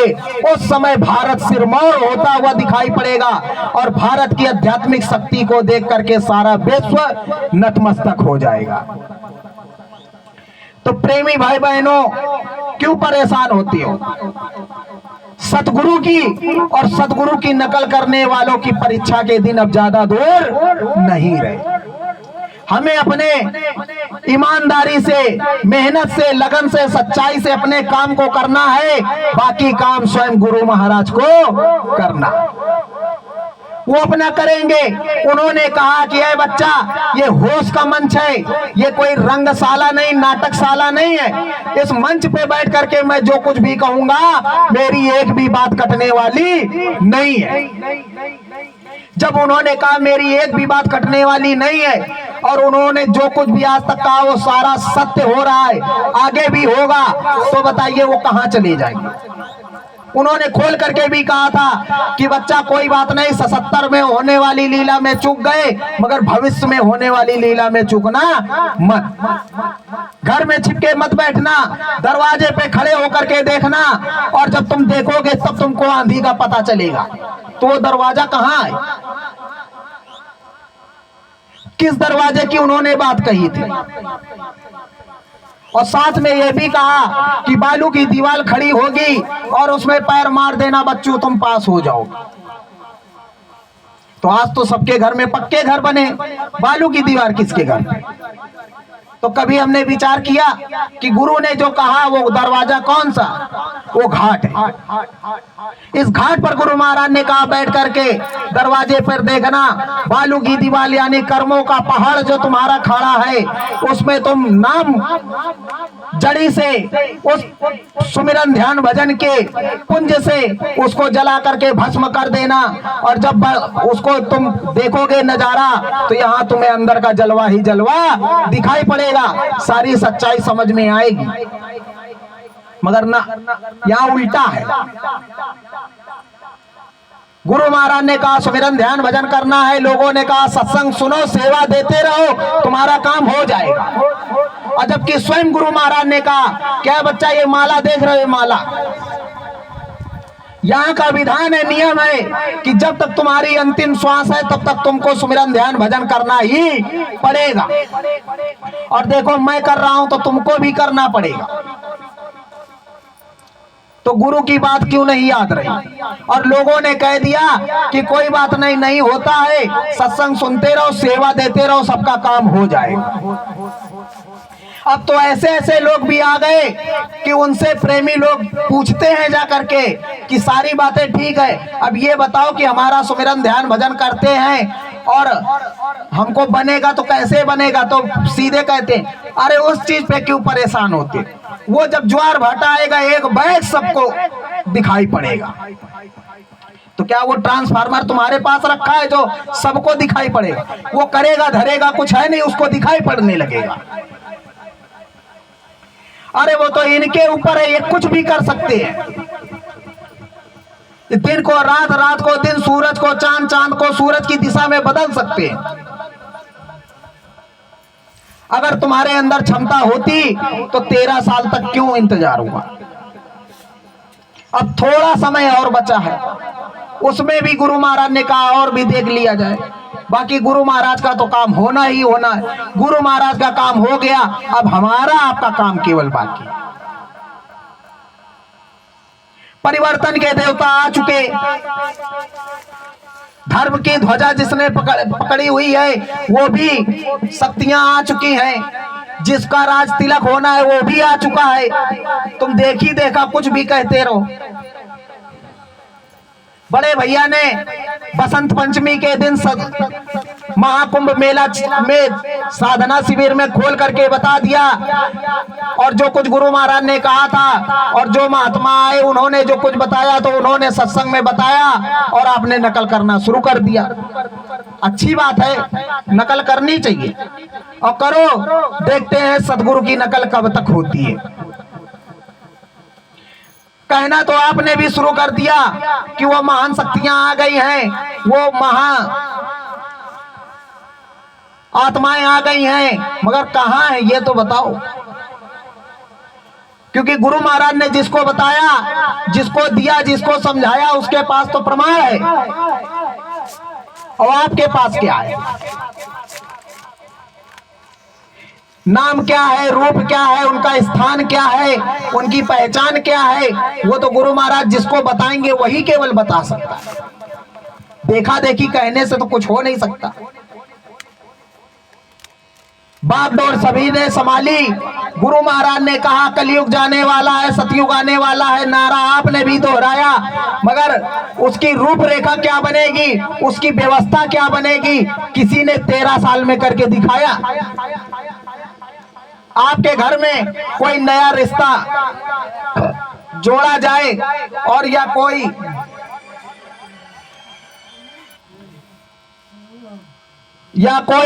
नया शुभ कार्य हो तो बताओ घर की साफ सफाई होती है कि नहीं होती है? घर की साफ सफाई होती है, उसकी रंगाई पुताई होती है। और गुरु महाराज ने कहा कलयुग जाएगा, उधर से सतयुग आएगा, और कलयुग जाने से पहले गुरु महाराज ने कहा कि कर्जा अपना कलयुग मांगेगा, मतलब सफाई होनी है। और उधर से जब सतयुग जी महाराज आएंगे वो कहेंगे कि हम गंदगी रहने नहीं देंगे, क्योंकि कलयुग का कर्जा ये लेकर के जाए, और यदि वो छोड़ना भी चाहेगा तो ये रहने नहीं देंगे। तो ये तो बात ठीक थी। अब दूसरी बात इधर ये आती है कि जो परिवर्तन की शक्ति होगी या जो परिवर्तन का सेहरा जिसके सर पे होगा तो एक बैक हो जाएगा कि समय आने पे होगा। क्योंकि जब प्रभु राम त्रेता में अयोध्या में आए, आने के बाद में गुरु के दरबार गए, गुरु के दरबार आने के बाद में अपने माता पिता की सेवा की, फिर गुरु ने उनको जो कुछ आगे दिया आप लोगों को मालूम ही है कि उनका विवाह हुआ। विवाह होने के बाद में राज तिलक की तैयारी हुई, उनका वनवास हो गया। वनवास होने के बाद में धर्म की स्थापना के लिए जब निकले तो उन्होंने क्या किया, सबसे पहले इस देश के नियम और विधान का पालन किया। इस देश का नियम और विधान क्या है कि जिसको यहाँ पर अनुशासन दिया गया है करने के लिए, उससे आपको सलाह लेनी पड़ेगी। आप यदि कोई जिला स्तरीय काम करना चाहते हो तो जिला स्तरीय काम करने के लिए आप किसके पास जाओगे? जिलाधिकारी के पास जाओगे कि नहीं जाओगे? क्योंकि जब तक जिलाधिकारी परमिशन नहीं दे देता आप कोई भी काम नहीं कर सकते। जबकि स्वयं प्रभु राम त्रिलोकपति है, उनको किसी से आदेश लेने की जरूरत नहीं है, मगर उन्होंने मर्यादा का पालन करते हुए युग परिवर्तन का बीड़ा उन्होंने उठाया।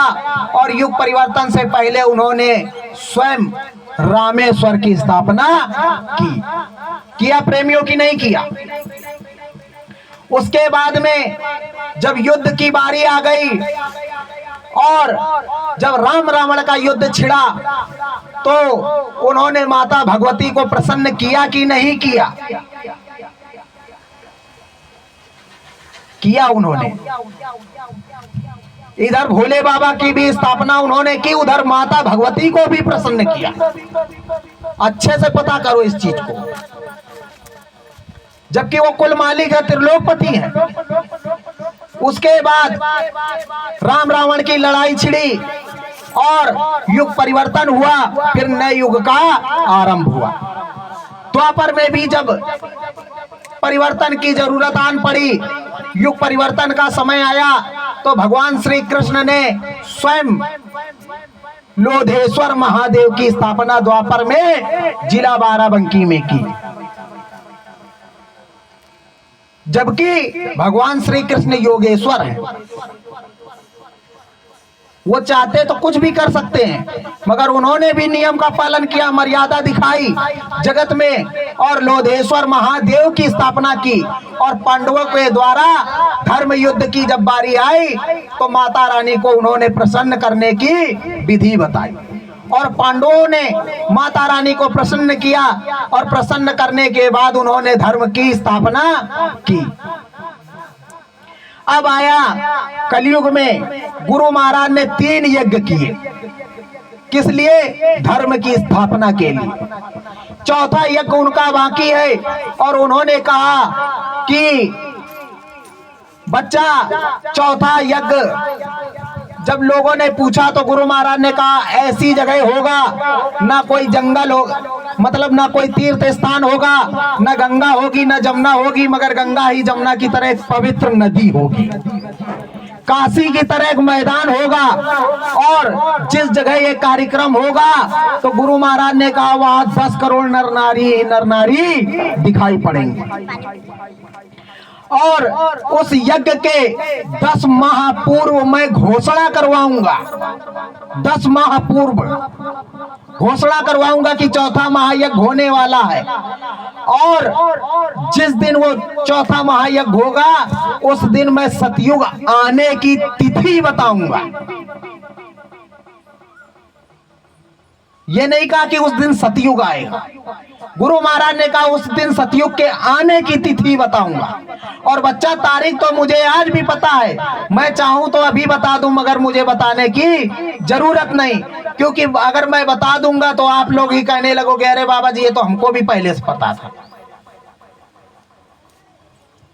और फिर इधर लोगों ने नकल करना शुरू कर दिया तो गुरु महाराज ने ब्रेक लगाया। गुरु महाराज ने कहा क्या है बच्चा, पहले दुनिया वालों को सतयुग ले आने दो, बाबा जय गुरुदेव जी बाद में सतयुग लाएंगे। तो सारा काम तो गुरु महाराज का हो रहा है और आपको केवल भेड़ चाल चलाया जा रहा है। और इन सब गुड़ रहस्यों को बताने के लिए, समझाने के लिए आपके बीच में कौन आया? धाम बड़ेला में हिंदुस्तान के अलावा कहीं भी आपको यह संदेशा कोई भी देने वाला नहीं है। और इस समय जब कलयुग में परिवर्तन होगा तो जब दोनों युगों में शिव की स्थापना हुई तो इस कलयुग में होगी कि नहीं होगी? तो गुरु महाराज के द्वारा ही, ना कि व्यक्ति विशेष, गुरु महाराज के द्वारा ही स्वयं शिव अनामी महाप्रभु अखंडेश्वर के रूप में धाम बड़ेला में विराजमान हुए। और सतयुग जी महाराज आए और सतयुग जी महाराज अपना पूरा काम भी कर रहे हैं और धाम बड़ेला की धरती पर वो आए। उसके बाद में बड़े भैया से स्वयं उन्होंने कहा, और इस चीज को आप भैया से पूछ सकते हो कि उन्होंने कहा कि अब हम जा रहे उत्तर दिशा की तरफ, क्योंकि सफाई करनी है। भोले बाबा की भी जब समाधि खुली थी तो काशी वासियों आपको अच्छी तरीके से पता होगा कि जिस समय गुरु महाराज ने भोले बाबा की समाधि खुली तो गुरु महाराज ने कहा वो देखो भोले बाबा उत्तर दिशा की तरफ जा रहे। तो प्रेमियों उन्होंने कहा, और सफाई अब उधरी से होगी और सफाई शुरू भी हो चुकी है। शिव की स्थापना भी हो गई, सतयुग महाराज भी आ गए, गुरु महाराज भी हमारे सामने हैं। बस इन जिस तरह पहले हम इन नैनों से उनको देखते थे उसी तरह आने की देरी है। और देरी हम लगाए हुए हैं क्योंकि वो सामने बैठे हुए हैं, फिर भी हमारे कर्मों के कारण या कर्मों के आवरण के कारण या गलती के कारण वो प्रत्यक्ष प्रकट नहीं है। जबकि स्वयं कहा उन्होंने कि बच्चा पंच भौतिक शरीर जो है तुम्हारा है, हमारा नहीं है। जो तुम कहते हो कि वो जो खप गया कि क्या हो गया कि क्या हो गया, जो चला गया तो वो आने वाला नहीं है, वो तुमसे तो ठीक संसारी है कि कम से कम राम की पूजा करते हैं, कृष्ण की पूजा करते हैं, दुर्गा की पूजा करते, भगवती की करते, मगर ये तो नहीं कहते कि वो है ही नहीं। और प्रेमियों स्वामी जी महाराज का केवल इतना ही खेल बाकी बचा। अगर उसको भी शालीनता के साथ समझ लोगे तो कोई भेद छिपेगा नहीं, केवल एक ही रस रह जाएगा। वो रस है केवल नाम भजन क्या प्राप्त करने की। और उसमें जब लय हो जाएंगे, गुरु चरणों में निछावर हो जाएंगे, तो खुद ब खुद आप मन कहेगा कि नहीं वहां कॉल करार करके आए, अब गलती नहीं करना है, अब सुमिरन ध्यान भजन करना है सो करना है। समय जो आपका निर्धारित है अगर उस पे नहीं कर पाओगे, जब तक नींद नहीं आएगी ये मन बराबर कहेगा आपसे कि आज सुमिरन ध्यान भजन नहीं हुआ। चाहे बिस्तर पे लेटने के समय करो, लेटे लेटे करो, मगर फिर भी एक बार मन आपको आवाज देगा अंदर से कि आज सुमिरन ध्यान भजन नहीं हुआ। ये प्रेम के ऊपर है। अगर किसी चीज से लगाव हो जाए और वो कुछ क्षण के लिए हमसे हट जाए या दूर हो जाए, तो बताओ उस लगाव के कारण, केवल प्रेम के कारण दर्द होता है कि नहीं होता है? और यहाँ 13 साल हो गए, अभी भी होश नहीं आ रहा है। और लोग कह रहे हैं कौवा कान ले गया, कौवा कान ले गया, तो कौवे के पीछे दौड़ लगाए हुए हैं, उसके पीछे दौड़ रहे हैं, मगर कान टटोलने की कोशिश नहीं कर रहे कि हमारा कान है कि नहीं। क्योंकि गुरु महाराज ने कहा था कि जब तक नामी रहता है तब तक नाम का असर, नामी के चले जाने के बाद में नाम में पावर खत्म हो जाती है। और गुरु महाराज ने कहा जब तुम्हारे ऊपर भारी से भारी मुसीबत आन पड़े, तुम मेरे दिए हुए महामंत्र को बोलना और इस चेहरे को याद रखना, मैं तुम्हारी मदद करूंगा, मतलब मैं मिलूंगा। तो क्या प्रेमियों गुरु महाराज झूठ बोले कि विश्वास नहीं हुआ? अब इससे बड़ी भारी मुसीबत क्या है कि गुरु आपका सामने बैठा हुआ है, गुरु आपका सर्वज्ञ है, वो प्रभु परमात्मा हाजिर नाजिर है, और सब कुछ होते हुए उन पे प्रश्न सूचक लगाया जा रहा है और उनका जीते जीते नहीं तिराता भंडारा मनाया जा रहा है, जबरदस्ती आपको खिलाया जा रहा है। इससे भी बड़ी कोई भारी मुसीबत आपके ऊपर आए? यहाँ अगर हमारे बच्चे को कोई गाली दे या कोई मार दे तो उसके लिए तो मारपीट करने को तैयार हो जाएंगे, और जिसके लिए आप अपनी जान तक निछावर करने को तैयार हो, उसके लिए आप बोल नहीं सकते।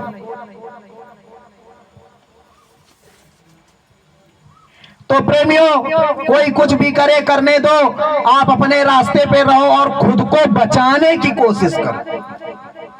जिस तरह संसार वालों से बचते हो, उस तरह अब कुछ और उसमें आदतों का अपने परिवर्तन करो। क्योंकि देखो, 100 की सीधी बात अच्छी लगे या खराब, कि अन्न का असर बहुत तेज होता है, ये सभी लोग जानते हो। धर्म पथ का हो, मेहनत का हो, ईमानदारी का हो, खाओगे वो फलीभूत होगा। वही अन्न चोरी चकारी का हो, हिंसा का हो, बेईमानी का हो, खाओगे नुकसान करेगा कि नहीं करेगा? और अधर्म नीति के रास्ते का होगा तो बताइए दिक्कत परेशानी करेगा कि नहीं करेगा? और उनके साथ जब 24 घंटा आप बैठोगे उठोगे तो नुकसान होगा कि नहीं होगा? क्योंकि उसने तो सुमिरन ध्यान भजन कभी किया नहीं। ये बात सत्य है कि उसने कभी सुमिरन ध्यान भजन किया ही नहीं। किया तो 6 महीने में कभी एक बार माला उठा के कर लिया, या आपके सामने कभी वो फंस गया तो उसने कर लिया, और कभी माला करने की जरूरत उसको क्यों नहीं पड़ी? क्योंकि वो माला नहीं, वो नोट को देखता रहा, वो अपनी गद्दी को देखता रहा, अपनी पदवी को देखता रहा। और जब लोगों ने कहा तो कहा हमें सुमिरन ध्यान भजन करने का मौका ही नहीं मिला। कहा क्यों नहीं मिला? कहा हम संगत की सेवा में लगे थे। संगत की सेवा में लगे थे कि अपनी सेवा में लगे थे? अपनी खुद की सेवा कराने में लगे थे। तो बताइए, जब उसने कभी सुमिरन ध्यान भजन किया नहीं तो वो क्या आपको बता सकता है कि समझा सकता है? और आप जब उससे पूछने जाओगे, क्योंकि गुरु महाराज ने किसी एक के लिए नहीं कहा, गुरु महाराज ने कहा है प्रेमियों, टाटधारियों, पुराने नए नामदानियों,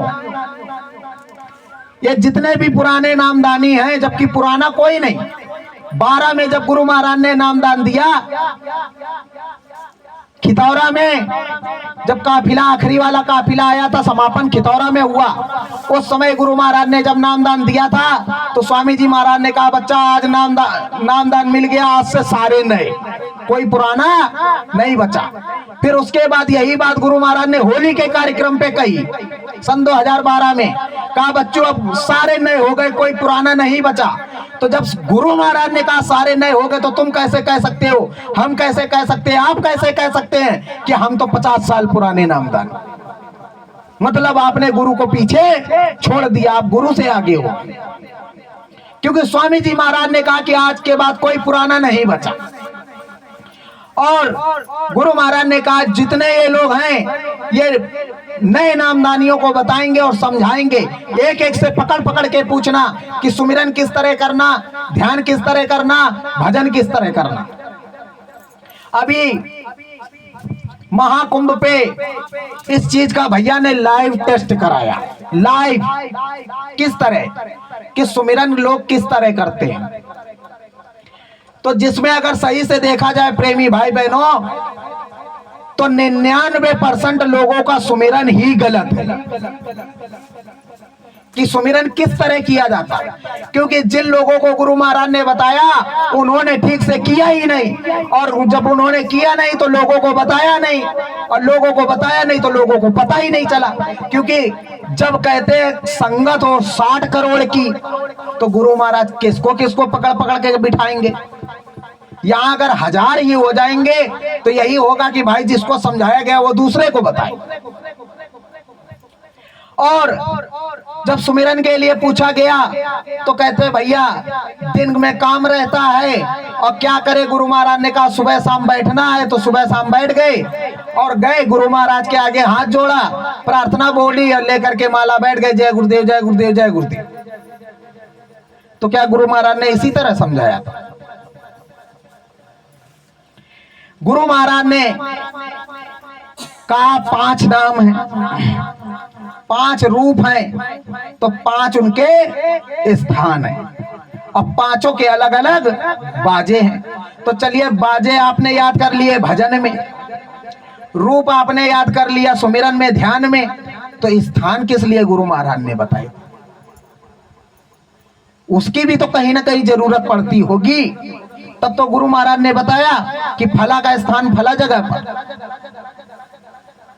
तो जब तक इन बारीकियों को आप समझने की कोशिश नहीं करोगे प्रेमी भाई बहनों, क्षमा करना, हो सकता है कहीं ना कहीं ये बात किसी को खराब लग भी रही हो, मगर सबसे बड़ी गलती यहीं आकर के फंसती है कि गुरु महाराज ने कहा कि वो 5 अगर देवता हैं तो उनके 5 नाम हैं, 5 रूप हैं, 5 स्थान है और 5 के अलग अलग बाजे हैं। जब तक आप उनको बारीकी से नहीं समझोगे, किसी अपने जानकार से नहीं पूछोगे, सलाहकार से नहीं पूछोगे, तो इस समय लोग धर्मात्मा हैं, बड़े बड़े महात्मा हैं, बड़े बड़े प्रवचन देंगे, बड़ी बड़ी ऊंची ऊंची बात करेंगे और कहेंगे कि वाह भाई गुरु महाराज से बढ़िया सुना रहे हैं, मतलब गुरु महाराज से बढ़िया सुना रहे हैं। मगर जब सुमिरन की बात कहोगे, कहा जो गुरु महाराज ने बताया उसी को करते चलो हो जाएगा।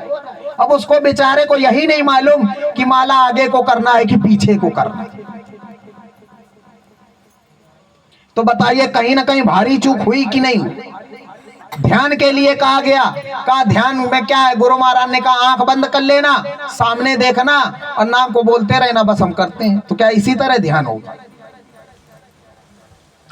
भजन के लिए कहा कान में उंगली लगा लेते हैं, गुरु महाराज ने कहा सामने देखना, नाम को बोलते रहना, बस भजन कर रहे हैं और भजन करते करते चले जाते हैं पाताल लोक में। जबकि गुरु महाराज ने कहा ना ऊपर देखो ना नीचे देखो, गुरु महाराज ने कहा एकदम सीधा देखो, सीधा देखो, ऊंचा ध्यान दे करके सुनने की कोशिश करो। मगर उसकी भी प्रतिक्रिया अलग अलग है। जब आप पूछोगे तो ही कोई बताएगा, क्योंकि आप खुद कहते हो कि गुरु महाराज ने बताने को मना किया, तो उसकी अब कौन सी गर्ज पड़ी? क्योंकि उसको केवल अपने गुरु से मतलब। और प्रेमियों सच्चाई यही है कि हम अपने को संभाल लें, अपना नाम भजन करें और अपना ध्यान करें उस सदगुरु का, प्रभु परमात्मा का, अपने को सुधार ले। सबसे बड़ा नाम भजन, अगर सच्चाई की बात कही जाए। मगर जो सच्चा सदगुरु का बच्चा होगा, सच्चा सेवक होगा, सच्ची सेवा करने वाला होगा, वो बराबर कहते हैं संत हृदय नवनीत समाना, उसके अंदर यही भावना होगी कि नहीं, जिस तरह हमको हमारे उस प्रभु परमात्मा ने दौलत दी, उसी तरह हमारे जितने भी प्रेमी भाई बहन बैठे हैं सबको मिलने लगे। बराबर आपको सुमिरन ध्यान भजन का जोर देने का मतलब क्या है? सही सही ईमानदारी से बताइएगा। इस चीज को जरूर पूछेंगे कि 12-13 साल होने जा रहे हैं, कितने लोग आपके बीच में आए सत्संग सुनाने, उन्होंने कहा कि आपको अनुभव हम करवाएंगे।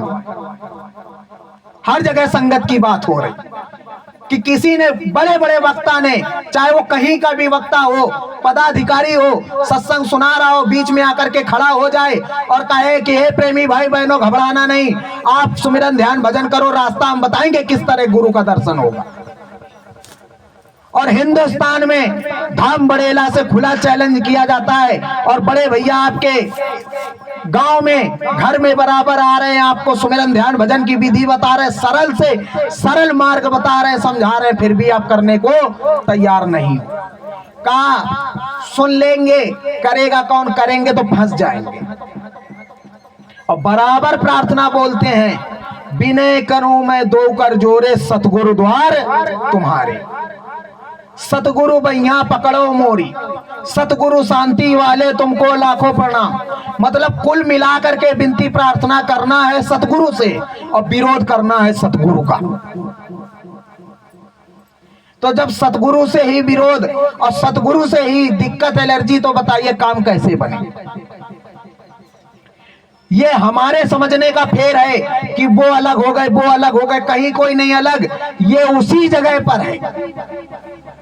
क्योंकि गुरु महाराज ने कहा कि मुझको याद करना। गुरु महाराज ने ये नहीं कहा कि फला को याद करना, कि उसको याद करना, कि अयोध्या में सर झुकाना, कि काशी में झुकाना, कि मथुरा में झुकाना, कि हरिद्वार में झुकाना। उन्होंने कहा मुझको याद करना, मतलब सतगुरु को याद करना।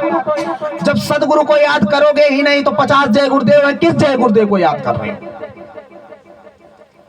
यहां से ये नहीं कहा जाता कि ये बोलो, यहां सीधा कहा जाता है कि सतगुरु को याद करो। प्रेमियों, गुरु महिमा है, गुरु महिमा गुरु महाराज ने उसको गाई और हमारे क्षेत्र में तो बराबर आज भी बोली जाती है। और कुछ लोगों ने उसको बोलना इस वजह से बंद किया क्योंकि वो जो गुरु शब्दों में महिमा लिखी गई वो 3 पेज की, तो यदा कदा किसी को याद होगी। और जो लोग बोलते भी हैं तो आधी बोल करके खत्म कर देते हैं। एक जगह कार्यक्रम था, हमारी डायरी में लिखी हुई है, उसको हम बोलने लगे तो वहां पर तुरंत बोलने लगे जो सत्संग सुनाने हैं वही कह रहे, कोई इतनी लंबी प्रार्थना बोलता। अरे उस चीज को समझो तो कि गुरु महाराज ने क्या कहा। क्योंकि गुरु महाराज ने जो उस गुरु महिमा को शब्दों में लिखवाया था, उसमें सीधे अगर आप उसको सच्चाई से पढ़ करके और पढ़ने के बाद में आंख बंद करके, ध्यान भजन की बात दूर, उसको पढ़ करके और आंख बंद करके गुरु के स्वरूप को याद करके और नाम को याद करके जो शब्दों को अभी आपने पढ़ा उसको अंदर में अमल करने की कोशिश करो, उस शब्दों में लय होने की कोशिश करो और देखो कि जलवा गुरु का क्या होता है। क्योंकि उसमें इस तरह गुरु महाराज ने बताया ही है। और उसी प्रार्थना में सीधे सीधे एक बार नहीं 3 बार आया कि दाता सबके आप ही सदा रहे गुरुदेव और तुमको लाख प्रणाम है सतगुरु जय गुरुदेव। फिर कहते हैं तीसरी, मतलब दूसरा जहां पर खत्म होती है कड़ी, कहते हैं कि क्या अद्भुत छवि आपकी, क्या अद्भुत छवि आपकी सतगुरु जय गुरुदेव। तीसरा जहां पर खड़ा होता, तीसरी चौपाई मतलब जो पैराग्राफ तीसरा जहां खत्म होता है वहां पर लास्ट में कहते हैं सतगुरु जय गुरुदेव जी मोहे बल एक तुम्हार। वहां पर ये तो नहीं किसी ने कहा कि गुरुदेव की जय गुरुदेव की, क्या सीधे गए रहे ये सूरज जीवात्मा कि सतगुरु जय गुरुदेव जी मोहे बल एक तुम्हार और तुम बिन हित अपना नहीं तन मन धन संसार। पर यह भी कैसे कहूं, स्थिति क्या बनती है, पर यह भी कैसे कहूं मन मुख मन है साथ, कबहू चले गत साध की कबहू बने खुद नाथ। इससे विनती मैं करूं सतगुरु जय गुरुदेव निज जन जानी उबारी हो हे देवन के देव। अब बताइए कहां से नया नाम आ गया।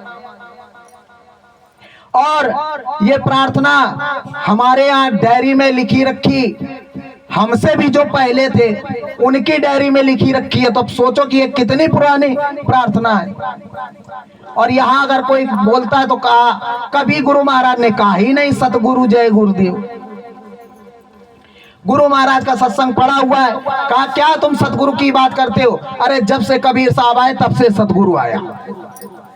और वास्तविकता में जब से कबीर साहब आए तब से सतगुरु आया।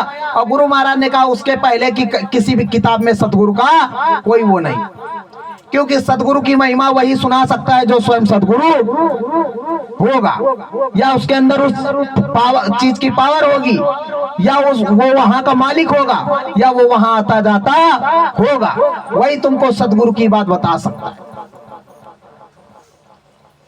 तो इसलिए प्रेमी भाई बहनों, आप लोगों से करबद्ध हाथ जोड़ करके विनती प्रार्थना है कि भंडारा मनाने वालों से दूर रहना, ना खाना और ना अपने घर वालों को खाने देना। क्योंकि भंडारा खाओगे, आवरण आपके ऊपर आएगा, संग दोष होगा, और सुमिरन ध्यान भजन जो करते भी हो वो भी मन खराब हो जाएगा। और नहीं विश्वास है तो 10-12 साल से करते आ रहे, का सुबह माला किया, का अरे घर में काम है जल्दी जल्दी खींच दिया, जहां भी आराम से कर रहे थे, आराम से प्रेम से बोल रहे थे जय गुरुदेव जय गुरुदेव जय गुरुदेव। कहा वो घर पे जरा सा किसी ने खड़बड़ किया नहीं, कहा दिक्कत हो रही, जय गुरुदेव जय गुरुदेव जय गुरुदेव जय गुरुदेव। पहली वाला माला कर रहे थे, बीच की माला कहाँ गई पता नहीं चला, राम की हुई, श्याम की हुई कि नहीं हुई, कि पचवें धाम की हुई कि नहीं हुई, आखिरी वाली जय गुरुदेव जय गुरुदेव जय गुरुदेव। अब कहा गुरु महाराज क्षमा करना, घर पे इतना काम पड़ा है, शाम को कर लेंगे। शाम हुआ, घर का काम, खेती का काम, प्लस साथ में जानवर घर के, उनका भी काम। अब आए गए अगर नात रिश्तेदार हो गए और घर का काम बढ़ गया। अब शरीर इतना टूट गया काम करते करते, अब जैसे ही लेटने का समय आया, सुमिरन ध्यान भजन करने का मौका नहीं मिला, माला लेकर के बैठे तो अब जैसे ही गुरु महाराज आपको कोटि कोटि प्रणाम, मालिक दया करना, जय गुरुदेव जय गुरुदेव जय गुरुदेव, सो गए। थोड़ी देर होश आया, गुरु महाराज अब दया करिएगा, शरीर साथ नहीं दे रहा, कल करेंगे। सुबह हुई, 5 बजे का समय निहित था, घड़ी में देखा, कहा अरे बाप रे बाप, आज 6 बज गया। कहा गुरु महाराज अब शाम को करेंगे। अब शाम का समय आया, तब तक घर पे फिर कोई आकर के खड़ा हो गया, कहा लो अब फिर देखेंगे। अब इसी तरह देखते देखते एक निकल गया 1 हफ्ता।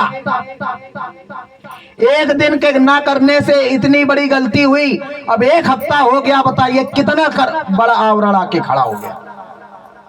फिर गुरु महाराज ने आपको आवाज लगाई, सत्संग में गए आप और चोट लगी, फिर गुरु महाराज ने इशारा किया, फिर बनाया मन में संकल्प की नहीं गलती भारी हुई है और चल करके सुमिरन ध्यान भजन फिर से करेंगे, और फिर वही गलती करोगे तो बताओ गुरु महाराज कब तक आवाज लगाएंगे। उन्होंने तो वादा किया हुआ है कि जब तक मैं पार नहीं कर देता तब तक मैं छोड़ने वाला नहीं। मगर क्या गुरु महाराज ने कहा कि वही स्थिति चाहते हो कि वो राजस्थान में जो रेत का पहाड़ लगा हुआ है, जब उसमें ऊंट नहीं चलता तो उसके नाक में रस्सी डाल करके, जैसे अपने आप गाय भैंस के, गाय है भैंस है बैल है और पड़वा है, उसके नाक में जब नकेल डाल करके उसका रस्सा खींचा जाता है, तो कहा कि क्या उस तरह सुमिरन ध्यान भजन करोगे। क्योंकि देखो बताया गया कि धर्मात्मा राजा, धर्मराज के अवतार महात्मा लोग उनको कहते कि युधिष्ठिर जीवन भर उन्होंने कभी पाप नहीं किया, यही बात बताई जाती है ना। और केवल अस्वस्थ थामा के झूठी मृत्यु का में हुंकारी भरने पर उनको केवल नरक का रास्ता दिखाया गया। अब भाई जब धर्मात्मा है, धर्मराज के अवतार हैं, तो उनको तो मालूम ही है कि नरक में होता क्या है, वो जाने को तैयार नहीं थे, उनको जबरदस्ती रास्ता दिखाया गया था। तो यहाँ तो हमने ऐसा कोई सत्कर्म किया नहीं कि हमको स्वर्ग का ही जाने का रास्ता दिख जाए। और जो परम संत बाबा जय गुरुदेव जी महाराज का सच्चा प्रेमी होगा, उसको केवल गुरु चरणों से प्रेम होगा, स्वर्ग वैकुंठ से कोई मतलब नहीं होगा। क्योंकि बराबर यही विनती प्रार्थना है और विनती प्रार्थना करते भी हैं कि गुरु तेरे चरणों का बल चाहता हूं, मैं जाना अनामी के घर चाहता हूं। तो जहां का वो कुल मालिक, हमारी आशा वही होनी चाहिए, क्योंकि कहा जहां आशा तहां बासा। और जितना हो सके संसार में लगे रहो, मगर गुरु महाराज ने कहा इस तरह काम बनाओ कि तुम संसार पर हावी रहो, संसार तुम पर हावी ना होने पावे। अगर तुम पे संसार हावी हो गया प्रेमी भाई बहनों, तो ये मन आपको उठा करके इतनी कोसों दूर पटकेगा कि वही होगा क्या कि सुबह सुमिरन किया तो कहा शाम को नींद आ गई, कहा गुरु महाराज कल करें। क्योंकि दोपहर में आपको 2 घंटे का समय मिला था, खर्राटे आप भर रहे थे, चाहते तो दोपहर में सुमिरन ध्यान भजन सब कुछ हो सकता था। तो ये प्रेमी भाई बहनों, आप लोगों से विनम्र निवेदन है कि सुमिरन 24 घंटे में गुरु महाराज ने कहा एक बार होना बहुत ही जरूरी है। एक बार करोगे तुम्हारा कल्याण हो जाएगा। जो पीछे का लदा है उसके लिए भी कुछ सोचना है, और जो आगे का समय आ रहा उसके लिए भी बचा के रखना है।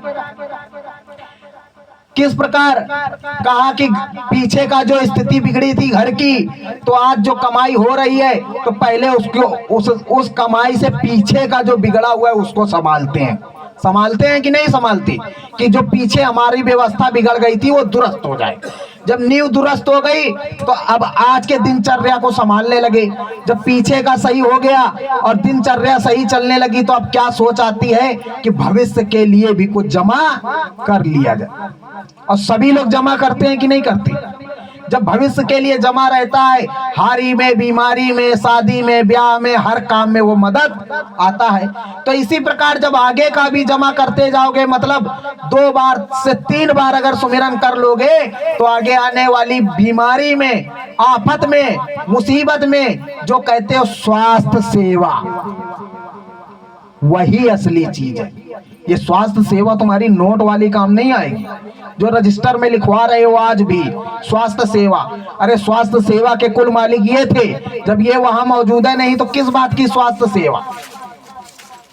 तो इसलिए प्रेमी भाई बहनों, आप लोगों से निवेदन है कि लग करके सुमिरन ध्यान भजन करो, और कहने सुनने में यदि कोई भूल चूक हो गई हो तो अपना छोटा बेटा जान करके आप सब लोग क्षमा कर देना, और अपने शब्दों के लिए आप सभी लोगों के चरणों में सर रख करके उसके लिए माफी भी मांगते हैं। और आगामी कार्यक्रम धाम बड़ेला में जो है वो सतगुरु का जन्म दिवस का कार्यक्रम, एक लौता केवल धाम बड़ेला में जन्म दिवस का कार्यक्रम मनाया जाता है। ये भी बात आप लोग समझ लेना हिंदुस्तान में। तो सतगुरु के जन्म दिवस का कार्यक्रम धाम बड़ेला की पावन धरती पर अयोध्या जिला में जो पड़ता है 6, 7, 8 जून को बड़े धूमधाम से हर्षोल्लास के साथ मनाया जाएगा। और जिन लोगों को ये अंतर चाह है कि हमारा भी सुमिरन ध्यान भजन बनने लगे और गुरु का अंतर दर्शन दीदार होने लगे, तो अभी आपके पास कल तक का मौका है। कल तक का भी आपके पास यही मौका है।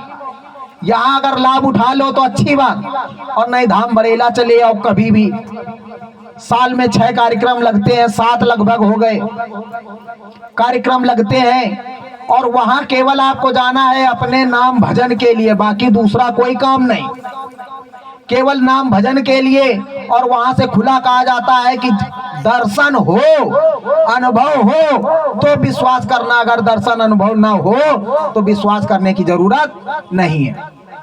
प्रेमियों, आप लोग सादर आमंत्रित हैं, और कल का कार्यक्रम जो है दोपहर में 11 बजे से बगवार में हमारे जो गुरु भाई अंकुर पटेल हैं उनके बगीचे में होगा, तो आप सभी लोग समय से पहुंचिएगा। और देखो फिर बताए दे रहे हैं, अभी आपके पास कल मौका है। अगर जिसको लगन है कि हमारा सुमिरन ध्यान भजन हो, हमको भी गुरु का दर्शन दीदार हो, तो कल आप वहां पर आकर के बड़े भैया से पूछ सकते हो। और शाम का सत्संग उधर ही अगल बगल है ओइनवा में, तो जहां पर भी होगा शाम का 4 बजे से वो आपको वहीं पर बता दिया जाएगा। सतगुरु जय गुरुदेव। 11 बजे बता तो दिया। तो आप लोग समय से पहुंचना, और कोशिश यही करो कि हमारा नाम भजन बने, क्योंकि प्रेमी भाई बहनों समय बड़ा दुखदाई आने वाला है। कोरोना से भी बड़ा खराब समय आएगा, और ये कब लागू हो जाए कुछ पता नहीं। सतगुरु जय गुरुदेव।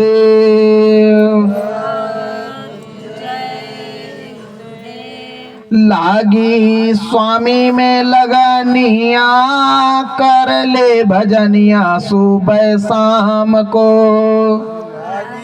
स्वामी में लगनिया कर लो भजन सुबह शाम में।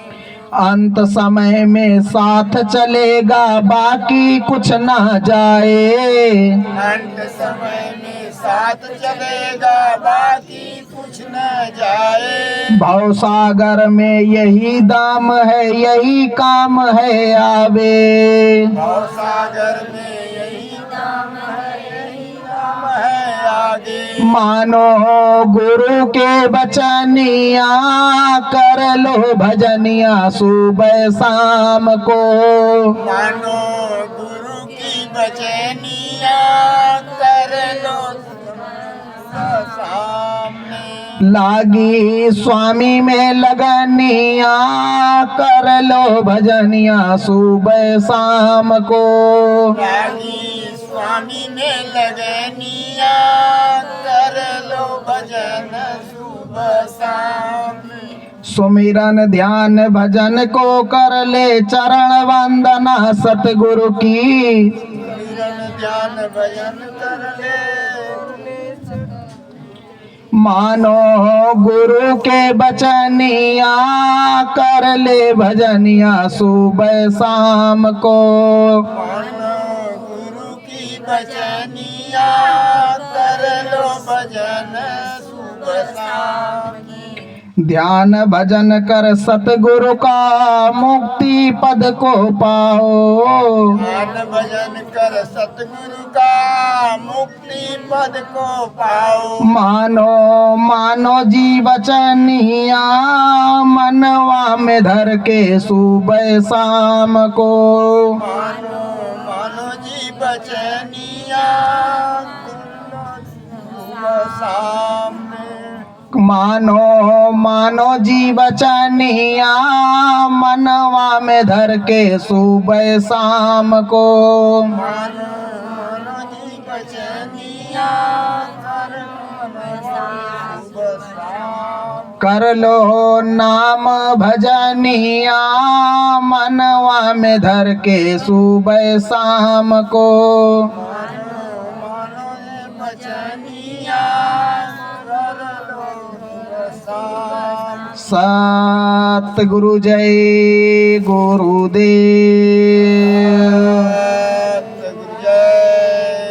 सतगुरु जय गुरुदेव। परम संत सतगुरु जय गुरुदेव जी का कहना है। शाकाहारी रहना है। परम संत सतगुरु जय गुरुदेव जी का कहना है। शाकाहारी रहना है।